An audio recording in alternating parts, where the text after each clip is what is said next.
Bulletin का आगाज अहम खबर के साथ। पाकिस्तान में गैर कानूनी तौर पर मुकीम गैर मुल्कियों के खिलाफ क्रैकडाउन। रावलपिंडी से 100 से जायद गैर कानूनी मुकीम अफगान शहरियों को हिरासत में लिया गया। अडियाला जेल से 64 गैर कानूनी मुकीम अफगान शहरियों को इस्लामाबाद इंतजामिया के हवाले कर दिया गया, जबकि कराची से 4 गैर कानूनी मुकीम अफगान शहरियों को हिरासत में लिया गया है। तोरखम बॉर्डर पर FI इमिग्रेशन के हुकाम अफगान बाशिंदों को अफगान हुकाम के हवाले करेंगे। हुकूमत की जानिब से जो डेडलाइन दी गई थी वो ख़त्म हो गई है और आज से ऑपरेशन का आगाज़ कानून हरकत में आएगा और जो दस्तावेज़ात के बगैर मुल्क में मुकीम है सबसे पहले उनको बेदखल किया जाएगा। आर्जी तौर पर क़याम के लिए होल्डिंग सेंटर्स भी बनाए गए हैं। गैर कानूनी तौर पर मुकीम गैर मुल्कियों के खिलाफ क्रैकडाउन का आगाज़। रावलपिंडी से 100 से जायद गैर कानूनी मुकीम अफगान शहरियों को हिरासत में लिया गया है, जबकि अडियाला जेल से 64 गैर कानूनी मुकीम अफगान शहरियों को इस्लामाबाद इंतजामिया के हवाले किया गया। जबकि कराची की बात की जाए तो कराची से 4 गैर कानूनी मुकीम अफगान शहरियों को हिरासत में लिया गया है और तोरखम बॉर्डर पर FI इमिग्रेशन के हुकाम अफगान बाशिंदों को अफगान हुकाम के हवाले करेंगे और गैर कानूनी तौर पर जो मुकीम थे शहरी उनके खिलाफ क्रैकडाउन का आगाज हो रहा है। और हुकूमत की जानिब से जो डेडलाइन दी गई थी 31 अक्टूबर की, वो रात 12 बजे के बाद ख़त्म हो चुकी है। अब गैर कानूनी तौर पर पाकिस्तान में मुकीम गैर मुल्कियों के खिलाफ ऑपरेशन शुरू कर दिया गया है। मुख्तलिफ शहरों से हमारे नुमाइंदगान हमारे साथ मौजूद होंगे। आपको बताते चलें कि इब्तदाई तौर पर गैर कानूनी मुकीम अफराद को होल्डिंग सेंटर्स में मुंतकिल किया जाएगा। इस्लामाबाद से आदिल तनोली हमारे साथ मौजूद हैं, कोयटा से फरीदुल्लाह खान, कराची से नवीद कमाल और लाहौर की सूरत हाल बताएंगे हमारे नुमाइंदे जैन अली। इस्लामाबाद का रुख कर लेते हैं, आदिल तनोली हमारे साथ मौजूद हैं। आदिल बताएगा, डेडलाइन गुज़िश्ता रात 12 बजे ख़त्म हो चुकी, अब सूरत हाल क्या है? कितने ऐसे गैर मुल्की गैर कानूनी जो मुकीम अफराद हैं जिनका अभी पता चला है और कितने अफराद इनको सेंटर्स में मुंतकिल किया गया अब तक? जी देखिए, मुल्क भर में गैर कानूनी तौर पर क़याम पजीर अफ़गान महाजरीन जो हैं उनको रज़ाकाराना तौर पर इनखला के लिए हुकूमत की जानिब से 31 अक्टूबर की डेडलाइन दी गई थी, जो रात 12 बजे ख़त्म हो गई। ज़िला इंतज़ामिया और इस्लामाबाद पुलिस की जानिब से अब तक जो है वो अडियाला जेल में जो कैद थे तकरीबन 100 से ज़ायद, जिनमें रावलपिंडी के और 64 के करीब अफ़गान महाजरीन जिनके पास कोई भी दस्तावेज़ नहीं थी, जिनको अदालत की जानिब से फॉरेन एक्ट में जो है वो कसूरवार ठहराया गया है, उनको डिप्टी कमिश्नर इस्लामाबाद इरफान नवाज़ मेमन और इस्लामाबाद पुलिस और FI हुकाम की जानिब से जांच पड़ताल के बाद जो है वो बाकायदा तौर पर 2 बसों के ज़रिए अफ़गान बॉर्डर इस्लामाबाद पुलिस की सिक्योरिटी में रवाना कर दिया गया है, जहां पर FI हुकाम और इस्लामाबाद पुलिस के जो हुकाम है वो उनको अफ़गान हुकूमत के अफ़गान पुलिस के हवाले करेंगे। तो इसी तरह अब 1 नवंबर से क्योंकि हुकूमत की जानिब से मज़ीद तोसी नहीं की गई, तो अब इस्लामाबाद पुलिस की जानिब से और इंतज़ामिया की जानिब से एक मुश्तरका प्लान जो है वो तरतीब किया गया है। जितने भी अफ़गान शहरी हैं उनके खिलाफ क्रैकडाउन किया जाएगा और क्रैकडाउन करके उनको पहले होल्डिंग एरिया जो कायम किए गए हैं वहाँ पर रखा जाएगा। रावलपिंडी इस्लामाबाद में खैबान सर सैयद का मुकाम है, हाजी कैंप का मुकाम है। इसके अलावा पाक चाइना फ्रेंडशिप सेंटर जो है इसको डिक्लेयर किया गया है होल्डिंग सेंटर। यहाँ पर अफ़गान शहरी जो कि गैर कानूनी इस्लामाबाद में मुकीम हैं उनको हिरासत में लेकर यहाँ पर रखा जाएगा और उसके बाद क्योंकि जैसे ही एक खेप तैयार की जाएगी तकरीबन 100-200 अफराद पर मुश्तमिल होंगे जो उनको यहाँ से बॉर्डर के ज़रिए रवाना किया जाएगा। क्योंकि हुकूमत की जानिब से ये भी वाज़ेह किया गया था, गुज़श्ता रोज़ वज़ीर दाखिला की जानिब से ये कहा गया था कि जो लोग रज़ाकाराना तौर पर जाएंगे तो उनको हौसला अफजाई के ज़रिए जो है वापस भेजा जाएगा, जिनको हिरासत में लिया जाएगा, गिरफ्तार किया जाएगा। रहिएगा। कोयटा से फरीदुल्लाह खान भी हमारे साथ मौजूद हैं। बताइएगा फरीदुल्लाह, कोयटा में किस तरह से कार्रवाई अमल में लाई जा रही है? हाँ जी बिल्कुल, गैर मुल्की तारकीन वतन के खिलाफ जो डेडलाइन दी गई तो ख़त्म हो गई। उसके बाद जो है अब बाकायदा से उनके खिलाफ जो क्रैकडाउन शुरू कर दिया गया। पुलिस का ये कहना है कि सुबह 8 बजे से शहर के जो मुख्तलिफ इलाके हैं जब मुल्की तारकीन वतन रिहाइश पजीर वहाँ कार्रवाई शुरू कर दी गई है। अब तक जो है दर्जनों अफराद को हिरासत में लिया गया है, ना सिर्फ कोयटा बल्कि सूबे के जो दीगर अजला हैं वहाँ भी ये कार्रवाई शुरू कर दी गई, वहाँ से भी दर्जनों अफराद को हिरासत में ले लिया गया। इस वक्त तक जो है चमन रजिस्ट्रेशन सेंटर में 5000 जो गैर मुल्की तारकीन वतन जाने के लिए उनको भी वहाँ पहुँचा दिया गया। इसके अलावा हम कोयटा की बात करें, कोयटा में 2 होल्डिंग सेंटर्स बनाए गए हैं, एक हाजी के में, दूसरा PCSIR में बनाया गया है, जहां तमाम इंतजाम मुकम्मल के लिए नादरा का अमला पहुंच गया है, जहां इनका बायोमेट्रिक किया जाएगा और इनका तमाम जो रजिस्ट्रेशन की जाएगी। इनके लिए 15 हर सेंटर में 15-15 का जो अमला है वो भी डिप्यूट करेंगे। साथ साथ जो है मोबाइल वैनें भी यहाँ ला के करेंगे। अगर ये लोग ज़्यादा तादाद में आते हैं तो इनकी ज़्यादा जल्द रजिस्ट्रेशन और बायोमेट्रिक हो। इसके साथ इन तमाम जो लोग यहाँ ला जाएंगे, जो हाजी कैंप का जो होल्डिंग सेंटर है, यहाँ 300 अफराद को बेवक्त रखने की गुंजाइश है। इसके अलावा जो है PCSIR का जो सेंटर है वहाँ 500 अफराद को रखने की गुंजाइश रखी गई है और इसमें तमाम इंतजाम मुकम्मल के हर तरह की सहूलत यहाँ फराम की जाएगी और हफ्ते में 3 दिन इनको जो यहाँ रखा जाएगा। इसके बाद जो इनको पाक अफगान जो चमन बॉर्डर वहाँ मुंतकिल किया जाएगा पुलिस और FC की निगरानी में। वहाँ से इनको और तमाम तर इंतजाम भी इन अफराद को यहाँ पे रखने के लिए मुकम्मल कर लिए गए हैं। फरीद साथ ही मौजूद रहिए। रुक कर लेते हैं शहरी कायद का नवीद कमाल हमारे साथ मौजूद है। नवीद बताएगा कराची में और ओवरऑल सिंध की सूरत हाल की कितनी कार्रवाइयाँ की गई हैं, कितने सेंटर्स बनाए गए हैं और अब तक कितने ऐसे अफराद हैं जिनको हिरासत में लिया गया है? जी बिल्कुल, स्पेशल ब्रांच की जो रिपोर्ट है उसके मुताबिक जो 1 माह का टाइम दिया गया था उसके दौरान तकरीबन 25,000 से कुछ ज़्यादा जो गैर कानूनी तारिकीन वतन हैं वो रज़ाकाराना तौर पर पाकिस्तान छोड़ के अपने ममालिक की तरफ जा चुके हैं। डेडलाइन ख़त्म हो गई। आज जो है क्रैकडाउन का कहा था इंतज़ामिया ने और क्रैकडाउन का आगाज़ भी कर दिया गया है। सदर के इलाके से जो है 4 गैर कानूनी जो तारिकीन वतन हैं उन्हें गिरफ़्तार किया गया है और शहर भर में क्रैकडाउन जारी है। जो इंतज़ामिया उनका ये कहना है कि दादोशुमार जो है कंट्रोल रूम जारी करेगा और एक ही दफ़ा जो है शाम को इसके जो इसमें पकड़ दकड़ होगी, जो गिरफ़्तार होंगे और जो रज़ाकाराना तौर पर आएंगे उनके दादोशुमार जो है कंट्रोल रूम के ज़रिए जारी किए जाएंगे। अगर बात करें तो सराब गोट अक्सरियती इलाका है जहाँ पर बड़ी तादाद में गैर कानूनी तारिकीन वतन है। वहाँ पर पुलिस की आज भारी नफरी पहुँची, ऐलानात किए और उनको ये पेशकश की कि वो रज़ाकाराना तौर पर ये मुल्क छोड़ें और उसके लिए अगर वो मुतल्लिका थाने से रब्ता करते हैं तो उन्हें ट्रांसपोर्ट की सहूलत भी फराम की जाएगी और दीगर सफरी सहूलियात भी फराम की जाएंगी। जी, सफरी सहूलियात भी फराम की जाएंगी। नवीद साथ ही मौजूद रहिएगा। लाहौर की सूरत हाल जान लेते हैं। ज़ैन अली हमारे साथ मौजूद हैं। ज़ैन बताइएगा, लाहौर से कितनी गिरफ्तारियां अभी तक अमल में लाई गई हैं और जो होल्डिंग सेंटर्स बनाए गए हैं वहाँ पर कितने दिन रखा जाएगा, किस तरह से कार्रवाई आगे बढ़ाई जाएगी? जी बिल्कुल, गुज़िश्ता रोज़ गैर कानूनी तौर पर तारकीन वतन की वापसी रज़ाकाराना तौर पर अपने मुल्क वापसी के लिए डेडलाइन जो है वो रात 31 की रात 12 बजे जो है वो ख़त्म हो चुकी है। आज 1 नवंबर से हुकूमत और पुलिस और सियासतदारों की जानिब से इस हवाले से मुकम्मल तौर पर जो प्लान है गैर कानूनी तारकीन वतन के ख़िलाफ़ कार्रवाई का आगाज़ जो है आज से कर दिया गया है।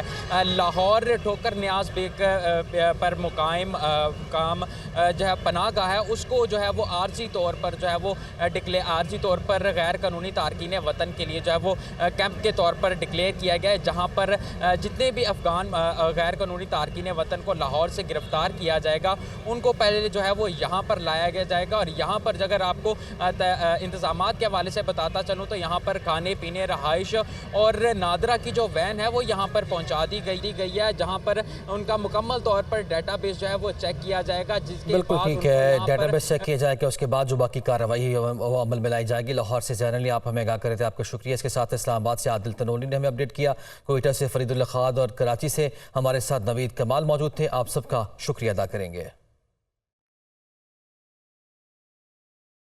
आगे बढ़ते हैं। अभी खबर यह है कि इलेक्शन कमीशन में नई हल्का बंदियों पर एतराज़ात पर समाअत आज होने जा रही है। इलेक्शन कमीशन ने नई हल्का बंदियों पर एतराज़ात सुनने के लिए 2 अलग बेंचेस तश्कील दे दिए हैं। नई हल्का बंदियों पर कल 1324 एतराज़ात आयद किए गए थे।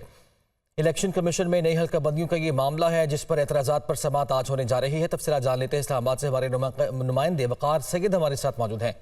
वकार, बताइएगा। जी बिल्कुल, इलेक्शन कमीशन जो है वो आज से बाकायदा तौर पर जो नई हल्का बंदियाँ हुई हैं उस पर जो एतराज़ात आयद किए गए थे उस पर समाअत जो है वो करने जा रहा है। इलेक्शन कमीशन की जानिब से उमूमी तौर पर तो एक बेंच बनाया जाता है जो मुतअद्दिद जो केसेस होते हैं उनकी समाअत की जाती है। ताहम 1324 के करीब जो एतराज़ात हैं वो इलेक्शन कमीशन में दायर हुए, जिसके बाद इलेक्शन कमीशन ने उनको जल्द अज जल्द निपटाने के लिए 2 अलग बेंचेस जो है वो तश्कील दिए गए हैं।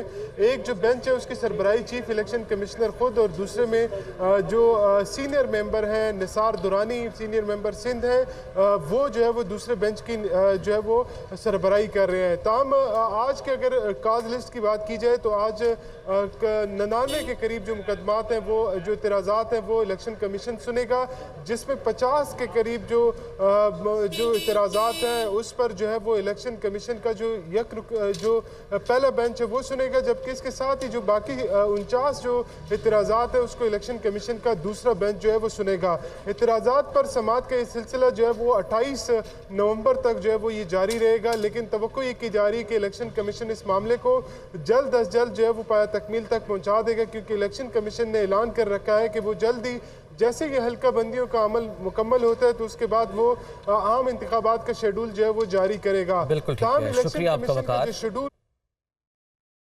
Welcome back. निहत्ते और बेघर फलस्तीनी इसराइली जुल्म का निशाना बन गए। सियोनी फोर्सेस का गजा में जबालिया पनाह गजीन कैंप पर फजाई हमला, 100 से जायद फलस्तीनी शहीद हो गए, 150 से जायद जख्मी हुए हैं। इसराइली फौज ने जबालिया कैंप पर 6 बम गिराए। शहीद होने वालों में बच्चे और खवातीन भी शामिल। सियोनी फोर्सेस की बमबारी से शहीद फलस्तीनियों की तादाद 9000 से जायद हो गई है। हमास ने आइंदा चंद रोज में गैर मुल्कियों को रिहा करने का ऐलान कर दिया। अमरीकी यकीन दहानी के बाद आज रफा बॉर्डर गजा के जख्मियों के लिए खोल दिया जाएगा। इसराइली मुजालिम पर खामोशी इख्तियार करने पर अक़वाम मुत्तहिदा इंसानी हकूक़ कमीशन न्यूयॉर्क ऑफिस के सरबराह एहतजाजन मुस्ताफ़ी हो गए। बोलिविया ने इसराइल से सिफारती ताल्लुकात मुनक़ता करने का ऐलान कर दिया। रफा बॉर्डर खोलने से मुतालिक बड़ी पेशरफ्त। तर्जुमान अमरीकी दफ्तर खारजा मैथ्यू मिलर का कहना है कि रफा बॉर्डर खोल दिया जाएगा ताकि गजा के जख्मी फलस्तीनी मिस्र में इलाज मुकम्मल करा सकें। अमरीकी कौमी सलामती के मुशीर जॉन कर्बी ने प्रेस कॉन्फ्रेंस में जबालिया कैंप पर इसराइली हमले से मुतालिक सवाल का जवाब देने से इनकार कर दिया। उनका कहना था जंग के दौरान चैनियों को निशाना बनाना मकसद नहीं होना चाहिए। 24 घंटे के दौरान 66 इमदादी सामान के ट्रक गजा में दाखिल हुए। हमास के तर्जुमान अबू उबैदा ने कहा कि आइंदा चंद रोज में चंद गैर मुल्कियों को रिहा किया जाएगा। तर्जुमान ने इसराइल की 22 फौजी गाड़ियां तबाह करने का दावा भी किया। अक़वाम मुत्तहिदा की फलस्तीन में इंसानी हकूक की पाबंदियां रोकने में नाकामी पर इंसानी हकूक कमीशन के न्यूयॉर्क ऑफिस के सरबराह क्रेग मोखैबर बतौर एहतजाज ओहदे से मुस्ताफी हो गए। उनका कहना था कि अमरीका, बरतानिया और बेशतर यूरोपीय ममालिक इस खौफनाक हमले में बराबर के शरीक हैं। उधर बोलिविया ने इसराइल के साथ सिफारती ताल्लुकात खत्म करने का ऐलान कर दिया। नायब वज़ीर खारजा का कहना था कि इसराइली अफवाज ने आलमी अमन को खतरे में डाल दिया है। उर्दन के दारुल हुकूमत अमान में हजारों अफराद ने इसराइली सफारत खाने के करीब रैली निकाली। मुजाहिरीन ने इसराइल के खिलाफ और मजलूम फलस्तीनियों के हक में नारेबाजी की। आगे बढ़ते हैं, अदालती उमूर से खबर शामिल करते हैं। एहतसाब अदालत इस्लामाबाद में ठट्ठा वाटर सप्लाई रेफरेंस। एहतसाब अदालत ने आसिफ जरदारी समेत 15 मुल्जिमान को तलब कर लिया है। मुल्जिमान को 18 दिसंबर को पेश होने की हिदायत और तलबी के नोटिस भी जारी कर दिए गए हैं। तफसीलात जान लेते हैं। इस्लामाबाद से हमारे नुमाइंदे रिजवान काजी हमारे साथ मौजूद हैं। रिजवान, आगाह कीजिए। अदालत इस्लामाबाद में छठा वाटर सप्लाई रेफरेंस की समाअत हुई। अदालत ने साबिक सदर पाकिस्तान आसिफ अली जरदारी और साबिक सेक्रेटरी सिंध एजाज अहमद खान समेत 15 मुल्जिमान को तलबी के नोटिस जारी किए हैं। मुल्जिमान में ख्वाजा अब्दुल गनी मजीद, मनाइल मजीद, अब्दुल नदीम भुट्टो, अली अकबर, एजाज महमद और दीगर 15 मुल्जिमान शामिल हैं। अदालत ने तमाम मुल्जिमान को नोटिस जारी करते हुए 15 दिसंबर को अदालत तलब कर लिया है। जी शुक्रिया आपका रिजवान। उधर सुप्रीम कोर्ट में फैजाबाद धरना नजरसानी केस की समाअत हुई है। अबसार आलम ने वजारत दिफा के मुलाजिमीन पर संजीदा इल्जामात लगाए हैं। ऐसा कहा गया चीफ जस्टिस की जानिब से, क्या अब भी आप नजरसानी दरखास्तें वापस लेना चाहते हैं? चीफ जस्टिस की जानिब से इस्तफसार किया गया। अब तक समाअत में क्या कुछ हुआ जानते हैं। इस्लामाबाद से हसीब मलिक हमारे साथ मौजूद हैं। हसीब, आगाह कीजिएगा। देखें, ये फैजाबाद धरना नजरसानी केस है जिसके ऊपर समाअत chief justice of Pakistan justice Qazi Faez Isa की सरबराही में 3 रुकनी बेंच समाअत कर रहा है। समाअत के आगाज पर अटॉर्नी जनरल जो हैं मंसूर अली अवान वो रोस्टम पर आए और अदालत की जानिब से ये हुक्म दिया गया कि पहले गुज़िश्ता समाअत का हुक्मनामा देख लें, जिसके ऊपर अटॉर्नी जनरल की जानिब से गुज़िश्ता समाअत का हुक्मनामा भी पढ़कर सुनाया गया। अदालत की जानिब से इस्तफसार किया गया कि क्या अबसार आलम यहाँ मौजूद हैं, क्योंकि अबसार आलम ने वजारत दिफा के मुलाजमीन पर संजीदा इल्जामात लगाए हैं। क्या अब भी आप नजरसानी दरखास्तें वापस लेना चाहते हैं? जिसके ऊपर अटॉर्नी जनरल जो थे उनकी जानिब से ये जवाब दिया गया कि एक फैक्ट फाइंडिंग कमेटी तश्कील दी जा चुकी है और चीफ जस्टिस की जानिब से अटॉर्नी जनरल से मुकालमा किया गया कि अगर अबसार आलम के इल्जामात दुरुस्त हैं तो ये मामला आपसे मुताल्लिक है। और फैक्ट फाइंडिंग कमेटी कब कायम की गई थी, ये अदालत की जानिब से जो है इस्तफसार किया गया, जिसके ऊपर अटॉर्नी जनरल ने बताया है कि कमेटी 19 अक्टूबर को कायम की गई थी, जबकि अटॉर्नी जनरल का मजीद ये कहना था कि जो है ये जो रिपोर्ट है वो वजारत दिफा को पेश की जाएगी और वजारत दिफा से फिर जो है वो सुप्रीम कोर्ट में वो रिपोर्ट भी जमा करवाई जाएगी। अदालत की जानिब से ये इस्तफसार किया गया कि इस सारी मश्क से असल चीज़ मिसिंग है, जो सब लोग नजरसानी वापस ले रहे हैं, तो ये कमेटी TOR जो है आंखों में धूल झोंकने के मुताबिक है। अदालत की जानिब से जस्टिस अतर मिनल्ला की जानिब से ये इस्तफसार किया गया कि क्या आप आज जमानत देते हैं कि मुल्क में जो हो रहा है आइन के मुताबिक हो रहा है। चीफ जस्टिस ने इस्तफसार किया कि आप इस मामले को हैंडल करने के अहल ही नहीं हैं। इस वक्त भी जो समाअत है वो जारी है। अटॉर्नी जनरल की जानिब से जो है वो दलाइल दिए जा रहे हैं। बिल्कुल ठीक है, अटॉर्नी जनरल अदालत में दलाइल दे रहे हैं। शुक्रिया आपका हसीब। गैस की कीमतों में इजाफे से घरेलू सार्फिन का बिल कितना आएगा, तफसीलात सामने आ गई। बहाना 25 मकाम मीटर गैस इस्तेमाल करने वाले सार्फिन का बिल बढ़कर 1300 रुपये तक हो जाएगा। इसी हवाले से मजीद तफसीलात जानते हैं नुमाइंदा जीशान यूसुफजई से। जी जीशान। देखिए असमा, जब से गैस की कीमतें बढ़ी है तो इसमें दो कैटेगरी के जो है सार्फिन है, एक प्रोटेक्टेड कैटेगरी है और एक अनप्रोटेक्टेड कैटेगरी है। जो प्रोटेक्टेड कैटेगरी है इसमें वो सार्फिन आते हैं जो जिनके घर में एक चूल्हा और एक हीटर हो या दो चूल्हे हो इस तरह के, तो उनका बिल जो है वो ज़्यादा से ज़्यादा 1300 रुपये आएगा। ये बकौल मिनिस्टर जो है वज़ीर तवानाई जो है। इसके बाद जो है अनप्रोटेक्टेड कैटेगरी आ जाती है। फिर उसमें 3 तरह के लोग हैं, एक लो इनकम है, एक मिडिल इनकम है और एक हाई इनकम है। और जो अफराद जितना गैस इस्तेमाल करेंगे उस हिसाब से उनका बिल जो है बढ़ता चला जाएगा। जिन अफराद के घर में 2 चूल्हे हीटर हो तो उनका बिल अलग होगा, जिनके घर में फिर गीज़र लगा हो या माइक्रोवेव हो तो उस हिसाब से उनके बिल में इजाफा होगा। अगर मैं आपके साथ तफसीलात शेयर करूँ तो माहाना 60 माकब मीटर गैस जो है वो इस्तेमाल करने वाले सारिफिन का बिल 1600 रुपये तक हो जाएगा। इसके साथ साथ 100 माकब मीटर गैस इस्तेमाल करने वाले सारिफिन का बिल 2000 रुपये हो जाएगा। माहाना 150 माकब मीटर गैस इस्तेमाल करने वाले सारिफिन का बिल जो है वो 2200 रुपये हो जाएगा। इसके साथ साथ 300 माकब मीटर गैस इस्तेमाल करने वाले सारिफिन का जो बिल है वो 5000 रुपये से बढ़ जाएगा। इसके साथ साथ 500 माकब मीटर गैस इस्तेमाल करने वाले सारिफिन का बिल 5500 तक हो जाएगा। और जो 400 माकब मीटर या उससे ज़ायद गैस इस्तेमाल करने वाले सारिफिन है उनका बिल 6000 रुपये से या इससे ज़्यादा हो जाएगा। मजमूई तौर पर ये जो है आदाद शुमार के नतीजे में ये फैक्ट्स एंड फिगर सामने आए हैं। लेकिन जो फिक्स चार्जेस है, जो प्रोटेक्टेड कैटेगरी है, उनके जो फिक्स चार्जेस थे वो पहले 10 रुपये थे, अब वो 400 रुपये अदा करेंगे। उनका बिल चाहे 100 रुपये आए चाहे 200 रुपये आए, लेकिन ये 400 रुपये उन्होंने अदा करने हैं। तो जो कंज्यूमर जितना गैस इस्तेमाल करेगा इतना ही जो है उनका बिल में इजाफा होगा। साथ में आने वाली जो सर्दियाँ हैं। शुक्रिया, आपने तफसीलन अपडेट किया।